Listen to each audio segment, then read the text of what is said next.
Hi everybody, this is Stefan Molyneux from Freedomain. This is the truth about the coronavirus developments. A lot has been going on. Let's get right to it. So, coronavirus cases now for the first time are emerging at a faster rate outside China than inside China. The first case of coronavirus in Pakistan has been confirmed by officials, and this is a big challenge because Pakistan lacks significant resources when it comes to dealing with public health emergencies.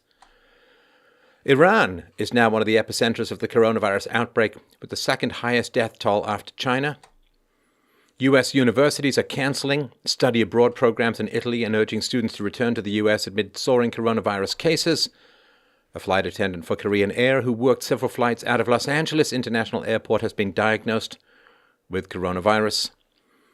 Cruise ship has been denied entry to Jamaica and Cayman Islands amid coronavirus fears. 83 individuals who had traveled to China are being monitored for possible coronavirus infection in Nassau County, Long Island, New York. And in an unprecedented move, Israelis advised to avoid all travel abroad over coronavirus. Russia, of course, closed its borders. It has only a couple of cases.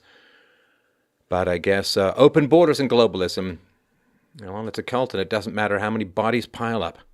The borders remain open. Let's look at the numbers. Coronavirus cases, 81,396. There is significant reason to have skepticism about this. We'll go into that shortly. Deaths, 2,771. Recovered, 30,359. Total cases flattening out. Total deaths, there's a slight flattening out as well. Now, this is from the Epoch Times. Leaked documents reveal coronavirus infections up to 52 times higher than reported figures in China's Shandong province. The novel coronavirus outbreak in eastern China's Shandong province is much worse than what has been officially reported, according to a series of internal government documents obtained by the Epoch Times. Each day from February 9th to February 23rd, Shandong authorities underreported the number of infections according to internal data compiled by the Shandong Centers for Disease Prevention and Control, CDC. The CDC kept a tally of the number of people who tested positive for the virus during nucleic acid testing using a diagnostic kit to test patient samples and detect whether they contained the virus's genetic sequence. The CDC's daily new infection numbers range from 1.36 times to 52 times greater than the officially published data by the Shandong Health Commission and China's National Health Commission. As of February 25th, the Shandong government stated that there were a total of 755 infections in the province, but the internal document showed that 1,992 people had tested positive for the virus via nucleic acid testing as of February 23rd. Now, the government publicly stated that there were 4 newly diagnosed coronavirus patients on February 22nd, but the internal document said that there were 61 positive tests that day. So, again, I'll put the sources to all of this below. This is a time of mass churning of information. I cannot, of course, as an individual, vouch for the reliability of all of this. Please check out the sources for yourself. From the New York Times, this is February 26th, today, 4:18 p.m. Eastern Standard. Coronavirus live updates. Cases rise in Italy and Iran and spread to other countries. People with potential exposure are in quarantine around the world. This is the 83 mentioned before in Nassau County. The epidemic has begun in Germany, the health minister said, after new infections apparently were contracted there. New cases of the coronavirus popping up across Europe, dozens of infections in Iran, stoking fears about an uncontrolled spread in the Middle East. Global market jitters continuing after a steep slide. American health authorities warning that it was a matter of when, not if, the epidemic would reach the United States. A toxic political climate in Washington complicating the public health challenge. Boy, it's a good thing they spent all of that time on Mueller's Russia collusion investigation and all that impeachment stuff, thus fraying and decaying the relationships between the parties because, well, there's always a curveball in life. They call it in the elections the October surprise. I guess this is the December toxicology report, and the Democrats have burned up any political goodwill they might have from the Republicans. For what? For nothing. Less than nothing. In the European Union, which prides itself on open borders, new cases were recorded in Austria, Croatia, France, Germany, Greece, and Spain. Most were tied to Italy, where the authorities have been struggling to contain an outbreak that has infected at least 325 people, most of them in the north near Milan. Hotels in Austria, France, and the Canary Islands of Spain were locked down this week after guests tested positive for the virus or were suspected of having it. The steps to limit contagion differed from place to place, but large group gatherings were often the first things to be cancelled where the virus had been detected. In China, the authorities cautioned that the falling infection rate may be only a temporary reprieve, while South Korean officials scrambled to contain the largest outbreak outside China. The U.S. military confirmed that one soldier stationed in South Korea had tested positive. So, this is a fellow named Dr. Siegel. Reports from Nebraska biocontainment facility, coronavirus may be, quote, more contagious than the flu. We'll get more into this in a little bit. Fox News medical A-team member Dr. Mark Siegel said Wednesday that coronavirus is appearing to be more contagious than the flu. Reporting from Omaha, Nebraska, Siegel said he has received wide-ranging access to the University of Nebraska's biocontainment facility where Americans infected with the virus are being treated and quarantined. Dr. Siegel reported, quote, one is suffering, this is 2 patients being treated, one is suffering from that severe pneumonia we've been talking about and is possibly or probably on the antiviral treatment we are studying so intensely. The others, there are 15 in total. One came in last night on medevac and was reunited with her spouse. They are in adjoining rooms. He says that people are wearing protective gear almost all the time. One thing they told me that's really striking, he said they think this virus may be actually more contagious than the flu. That's why the CDC is concerned about community spread here, because it's looking like it's even more contagious than we thought.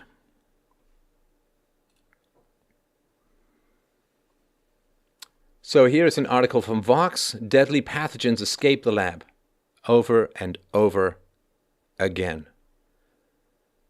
And this is really astonishing. In 1977, the last case of smallpox was diagnosed in the wild.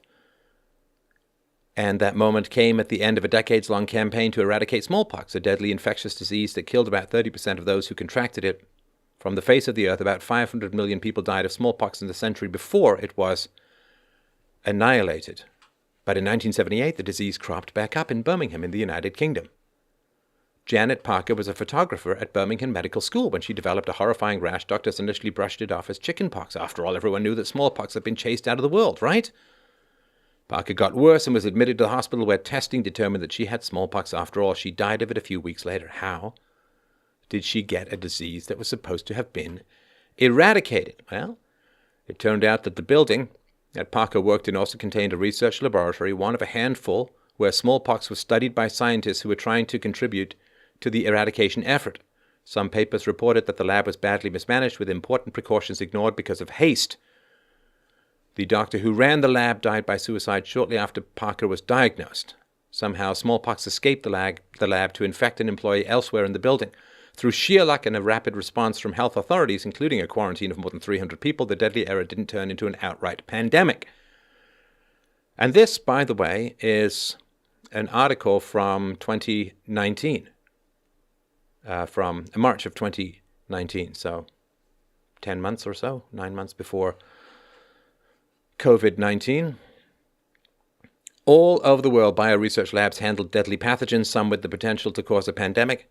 Sometimes researchers make pathogens even deadlier in the course of their research. Research into viruses can help us develop cures, blah, blah, blah. Yeah, okay, I got it. So how do they find their way out of the lab? The U.S. government controls research into, quote, select agents and toxins, end quote, that pose a serious threat to human health, from bubonic plague to anthrax. There are 66 select agents and toxins regulated under the program and nearly 300 labs approved to work with them.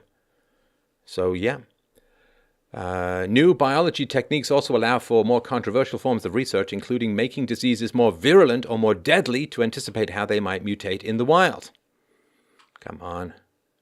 This is going to kill a lot of people, this COVID-19, and the idea that, well, it was worth the risk because we could have dealt with something that might have mutated in the wild. Oh, not true, I will say, to keep myself on the right side of sailor's language. Human error. The 1978 smallpox death was caused by carelessness, poor lab safety procedures, and badly designed ventilation. In 2014, as the Food and Drug Administration did clean up for a planned move to a new office, hundreds of unclaimed vials of virus samples were found in a cardboard box in the corner of a cold storage room. 6 of them, it turned out, were vials of smallpox. No one had been keeping track of them. No one knew they were there. They may have been there since the 1960s. Panicked scientists put the materials in a box, sealed it with clear packing tape, and carried it to a supervisor's office. This, of course, is not approved handling for dangerous materials. It was later found that the integrity of one vial was compromised, luckily not one containing a deadly virus. So you can read all of this if you, don't feel like sleeping tonight. This is the government. This is the government. In 2014, a researcher accidentally contaminated a vial of fairly harmless bird flu with a far deadlier strain. The deadlier bird flu was then shipped across the country to a lab that didn't have authorization to handle such a dangerous virus, where it was used for research on chickens. The potential exposure of 75 federal employees to live anthrax was another one, after a lab that was supposed to inactivate the anthrax samples accidentally prepared activated ones. In 2008, a sterilization device malfunctioned and unexpectedly opened, exposing a nearby unvaccinated worker to undisclosed pathogens. Anyway, you can just go on and on. This is terrifying. In the UK, a recent investigation found more than 40 mishaps at specialist laboratories between June 2015 and July 2017. That's 2 years in a shade. That's not a lot of time. 1 every 2 to 3 weeks. Beyond the breaches that spread infections were blunders that led to a dengue virus, which kills 20,000 people worldwide each year, being posted by mistake. Staff handling potentially lethal bacteria and fungi with inadequate protection. And one occasion where students at the University of the West of England unwittingly studied live meningitis-causing germs, which they thought had been killed by heat treatment. Anyway, on and on and on it goes. You tell me how this is possibly worth it. How this is possibly worth the risk. So, Ralph Barrick, an infectious disease researcher at the University of North Carolina at Chapel Hill last week, this is November 9th, this is 2015, published a study on his team's efforts to engineer a virus with the surface protein of SHC-014 coronavirus found in horseshoe bats in China and the backbone of one that causes human-like severe acute respiratory syndrome in mice. The hybrid virus could infect human airway cells and cause disease in mice, according to the team's results, which were published in Nature Medicine. The results demonstrate the ability of the SHC-014 surface protein to bind and infect human cells, validating concerns that this virus or other coronaviruses found in bat species may be capable of making the leap to people without first evolving in an intermediate host. They also reignite a debate about whether that information justifies the risk of such work, known as gain-of-function research. Quote, if the new virus escaped, nobody could predict the trajectory, quote, Simon Wayne Hobson, a virologist at the Pasteur Institute in Paris, told Nature. In October 2013, the U.S. government put a stop to all federal funding for gain-of-function studies, with particular concern rising about influenza, SARS, and Middle East respiratory syndrome. And, Barrick's study on this SCH-014 chimeric coronavirus began before the moratorium was announced, and the NIH allowed it to proceed during a review process, which eventually led to the conclusion that the work did not fall under the new restrictions. That's great. Let's stop doing this stuff. Oh, you're doing this stuff? Yeah, keep doing it. Sure, sounds like a really great idea. Engineer a virus with the surface protein of the coronavirus found in bats and the backbone of one that causes human-like severe acute respiratory syndrome in mice. Have you people never seen a horror movie? This sounds like the backdrop where the TV is playing to give you all of the cheesy backstory of the pandemic. Movies. My God. All right. Now, this is not good. So,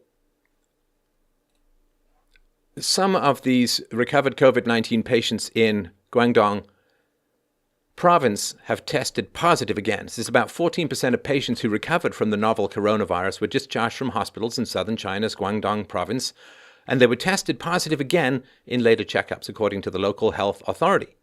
A positive test suggests the recovered patients may still carry the virus, adding complexity to efforts to control the outbreak. Yeah, I can see how that would add a little complexity in efforts to control the outbreak.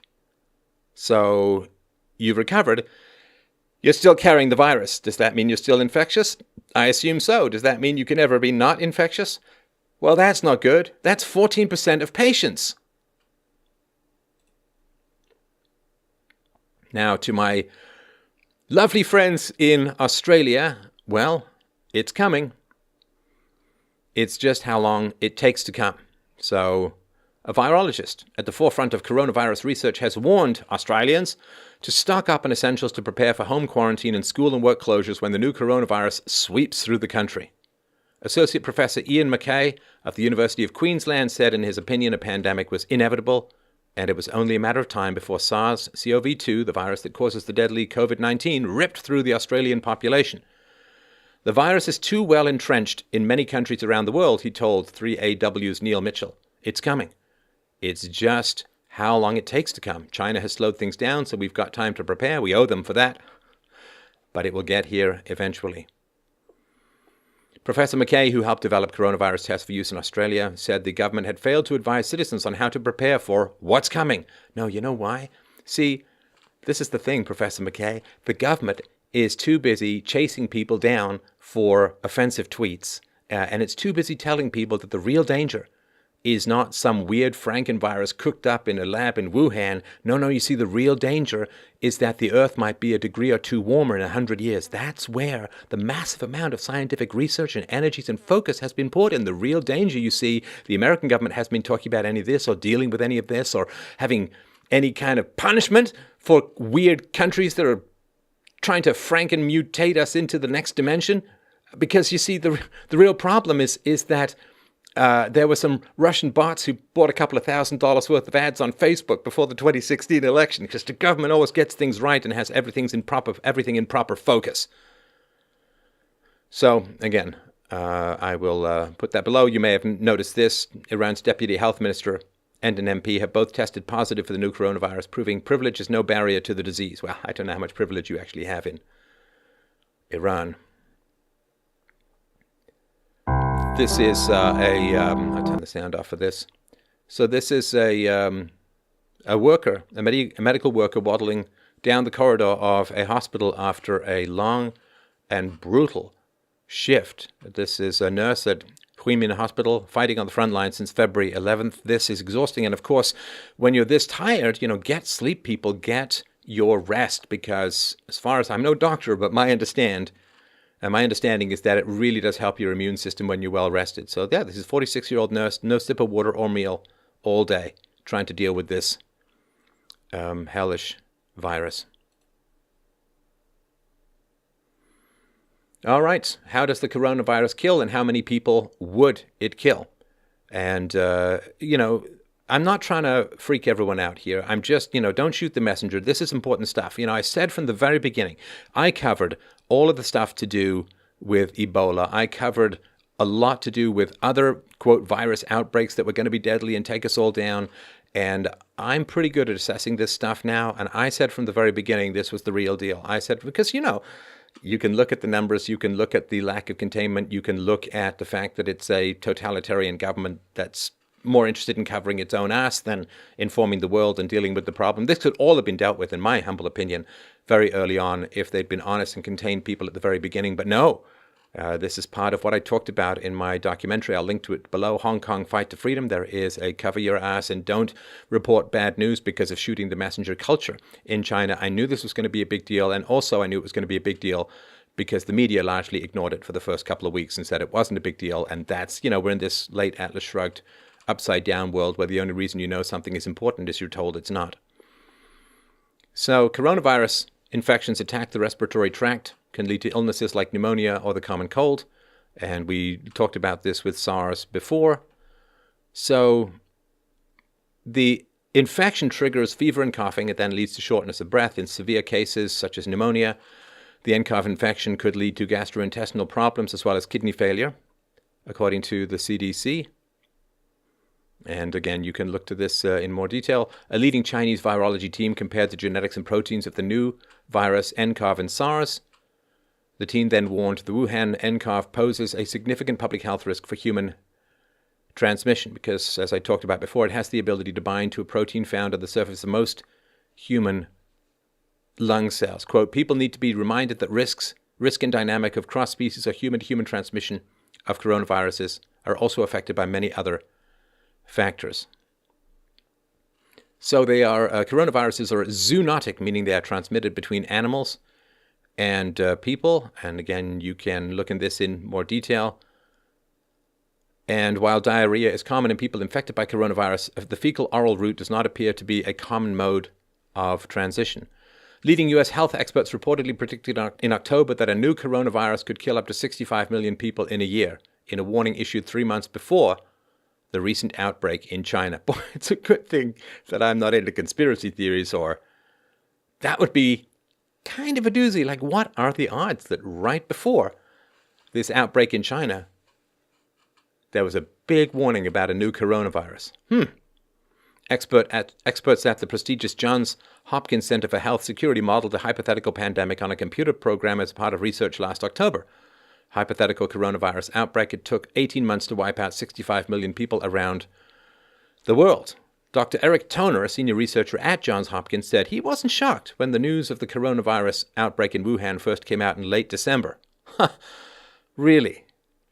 So he said, I have thought for a long time that the most likely virus that might cause a new pandemic would be a coronavirus. We don't yet know how contagious it is. We know that it is being spread person to person, but we don't know to what extent. And preventive measures, I've talked about those before, and I don't believe it's going to kill that many people, but, well, it's going to kill a few. All right. So the coronavirus outbreak has left many experts wondering how many people may catch the infection. Virtually unheard of just 2 months ago, the COVID-19 strain has spread well beyond its epicenter in the Chinese city of Wuhan. More than 80,300 cases being confirmed globally, as we talked about. And a Harvard doctor has predicted that between 40 and 70% of people all over the world could catch COVID-19 within the next year, with the vast majority of cases being mild. Other experts have questioned this claim, stressing it is too early in the outbreak to predict how it may play out. So that is not good. This is Mark Lipsitch from Harvard, predicts that within the coming year, some 40 to 70% of people around the world will be infected with the virus that causes COVID-19. But he clarifies emphatically this does not mean we all will have severe illnesses. And again, this is a possibility. There is no way to know for sure as yet. And yeah, just giving you the facts. A fourth Diamond Princess passenger has died after the coronavirus quarantine. This came out just yesterday. 4 passengers that were on board Princess Cruises Diamond Princess during a coronavirus quarantine have died, according to a Japanese broadcast outlet NHK, Reuters, and the New York Post report. The passenger was a Japanese citizen in their 80s. It was not confirmed in the report whether or not they had tested positive for the virus. 3 other Japanese passengers from the Diamond Princess have died after being quarantined for coronavirus.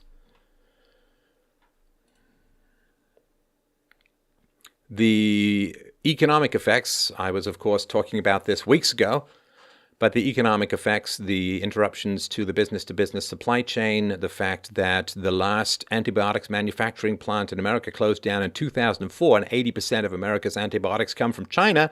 Please double up on your prescriptions, if you don't mind me saying so. Not that I'm giving any medical advice whatsoever, but it might be valuable to do so. And the coronavirus has wiped out $1.7 trillion in stock market value in just 2 days. The S&P lost an estimated $1.737 trillion in value in 2 days.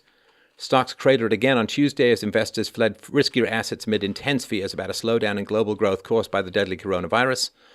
The Nasdaq Composite fell 2.8% on Tuesday and joined the S&P 500 and Dow Jones Industrial Average in turning negative for the year. So, yeah, economic activity is slowing. I guess the only plus that I can find is a friend of mine in China has told me it's great to go camping because you can finally see the stars over China. So, yeah, that is we're all going to get to know our families and friends just a whole lot better. And we're going to remind ourselves what's really important in life over the next little while, because things are going to slow down. So for my friends here in Canada, coronavirus updates. This is from the National Post. Stockpile food and meds in case of infection, Canada's health minister says. Oh, I guess it's not just me giving health advice to get your meds. Canada's health minister says, it's good to be prepared because things can change quickly. Minister Patty Hadju, oh, that's unfortunate. That really sounds like a sneeze, said. So, it's good. It's good that we're paying godforsaken firstborn kidney rates of taxation in Canada so we can get Patty to tell us it's good to be prepared because things can change quickly. Yeah, so, wonderful. Because, if she wasn't telling us that, we'd just be staring at the wall, waiting to die. So she also suggested people should do what they can to ease the burden on a healthcare system in the meantime by staying home if they're sick, washing their hands, and getting flu shots. So that's important. As the virus spreads to more countries, Health Minister Patty Hadju said travelers should recognize there could be a risk if they leave Canada. It's important that people know that international travel may have exposed them to the novel coronavirus, and they may not know.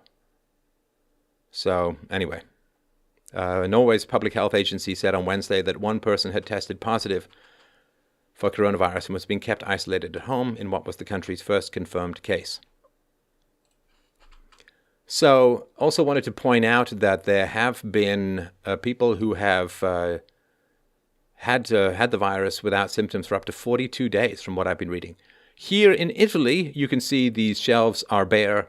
In what way, possibly, could they be considered bare, and what could they be bare of? Well, of course, it's Italy. So, the pasta shelves are empty. What's happening? There wasn't this much panic when World War II started, said this Italian fellow. Oh my God. So, yeah, people are stockpiling in Italy, which of course has significant numbers of cases. Here is something that's interesting. This is being put on Twitter as if it's a real thing. It does appear to be a training exercise, which is why the man starts and stops. So this is a training exercise. A person tries to escape a checkpoint, and you can see the truck, the beast car ahead, pulls ahead, and this guy comes out as part of this training exercise. He yells, he rips off his mask, obviously exposing everyone to, they butterfly net his head, and then they take him down. And this is how they're training to deal with people. And so, for all of the low brains out there who were talking about it's just like the cold, yeah, good luck getting this kind of response the next time you get a couple of sniffles and you're on your way to get some neocitrin. So, yeah, they are really working hard to come in, and now you can see them decontaminating everything, and that's what they're working on. Incubation, yes, I wanted to talk about this.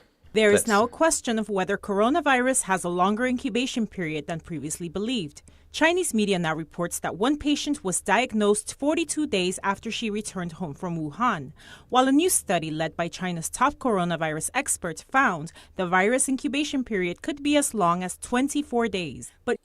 So 24 days, I'm not really sure about the difference. I'm sure you lovely listeners will illuminate me in the comments below, but that's a long-ass incubation time, and that, of course, the longer the incubation time, the more likely it is to spread because you don't know that you're unwell. And last but not least, let us look at adaptation. This is an unknown place. I don't think this is staged. I checked the comments, but here you can see a barber. And said barber is doing his combing and his haircuts from a distance. This could be a comedy show. This could be real.